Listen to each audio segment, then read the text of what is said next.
What up, what up? It's your friend Akie checking in here. So I'm currently just leaving an appointment. I've had 3 appointments this week, man. I'm not even gonna say this has been let's start it off this way. So I've had 3 appointments this week and they didn't go the way I wanted them to go. All three. I was expecting, at least 2 contracts this week, and I actually got 0. That's the name of the game right there. Now, these people were motivated, but, sometimes just by sheer numbers, you're going to run into situations where people want more for their property than you can give them. And so what I had to do was I had to walk literally away from 3 different deals this week. And I'll break them down one by one so that you can see what can happen in business, but we're gonna keep moving forward because maybe down the line these leads that want a lot for the property right now, they'll come back around 2, 3, 4 months from now, and it'll be pretty cool to shoot an update and say, hey, remember this situation where this seller had a property that they wanted this much for? Well, guess what?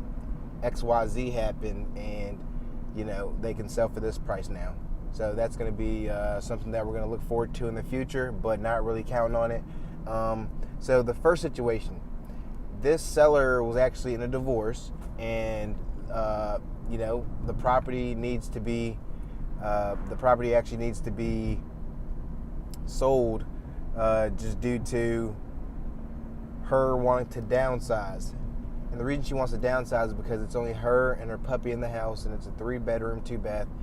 The property is worth approximately around $200,000, and the property it's in great shape. Probably the best property I've seen up until this point, from all the appointments I've been on, all the deals that I've done.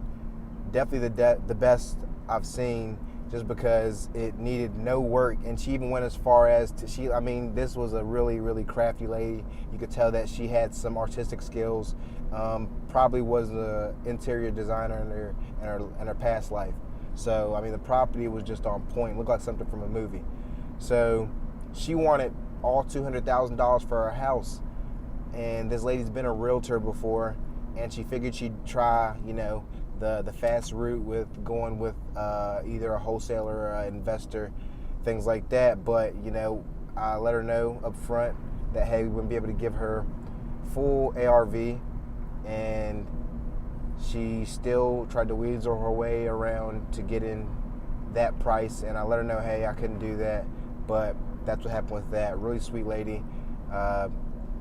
She's just not going to be able to sell it for that price. And I let her know, hey, if you want to sell at a discount at some point, that I would be her guy. But yeah, that's what happened with that one. The second property that I wanted to go see, the seller actually ended up not being there. The property needed quite a bit of work, and once again, she wanted quite a bit more money than she wanted. She was taking an ARV from properties that weren't what I wouldn't say exactly is a comp, and it wasn't a good situation where that we would be able to make a deal happen, just because she's somebody that has been investing in real estate herself. She's somebody that knows ARVs, and she's been doing this for over 40, 50 years. But the thing is, she tried to, you'll have some people that try to be manipulative, and, I let her know, hey, this isn't what you can consider a comp, because the property that's beside her property is, and within the same square footage, is literally the best, and the same bedroom and bath is going to be what is determined as a comp. And she was taking comps from, properties that were relatively close, but definitely more as far as in distance, just it wasn't a comp. Long story short, the properties were in a whole nother subdivision, where this property was close to the main highway and not even close to what you can call a comp. So that's what happened with the second one. And the third one I went to today, I keep on running into these old investors that are trying to get rid of their properties for one reason or another. And this one was actually an old investor as well. And the lady wanted to get rid because she was downsizing as well. She wanted to move in with her daughter. But the payments on the house were really low, and she wasn't as motivated as I thought. And she wanted to keep the property if she couldn't get a certain amount, and I actually negotiated it fairly well. I got to always tell you guys to do that. The most crucial portion of the buying process when you're getting these properties from these sellers and get them under contract is the negotiation portion.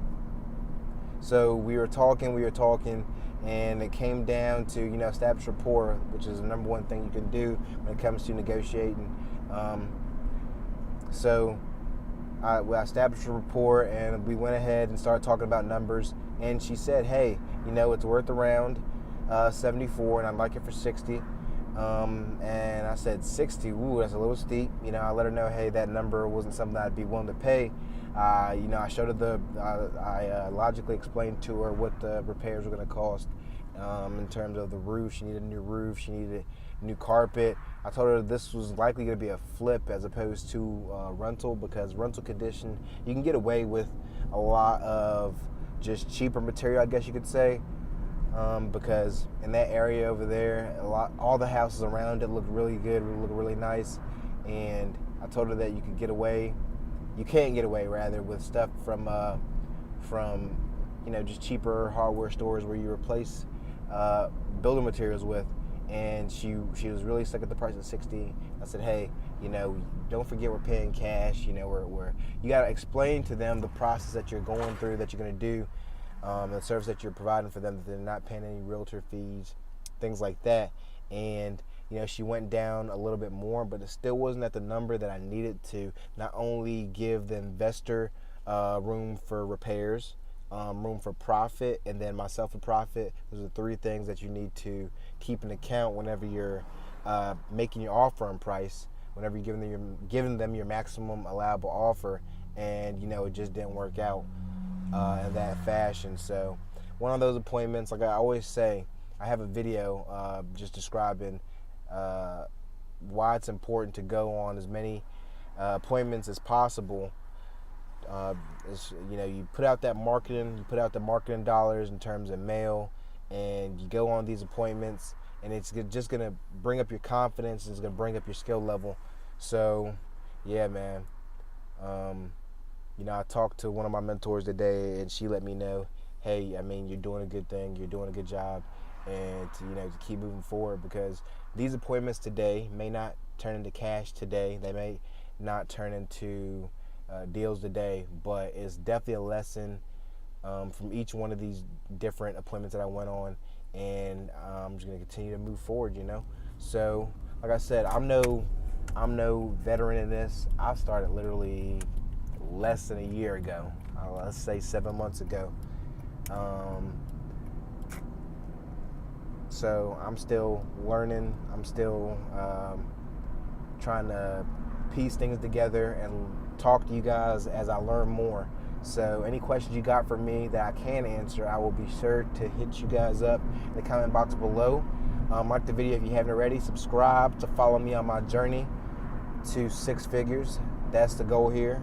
That's what I'm documenting right now. So I will talk to you in the next video. Peace.